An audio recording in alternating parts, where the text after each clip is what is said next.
Dan akhirnya memberikan kepada Mahalil Jusali. Hantar ke depan Masali. Asal cantik.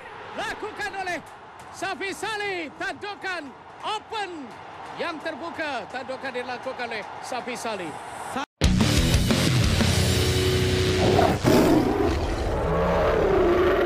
Negara macam Amerika Syarikat, bola sepak ni kira boleh kata baru lah.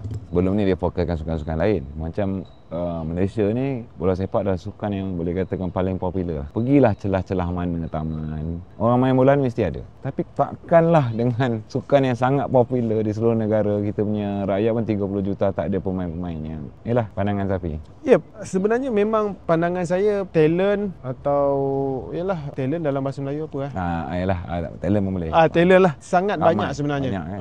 Dekat pendalaman, dekat mana-mana kampung-kampung pun memang banyak. Cuma struktur kita macam mana nak memberi sokongan kepada talent-talent ni terus berkembang dalam bola sepak.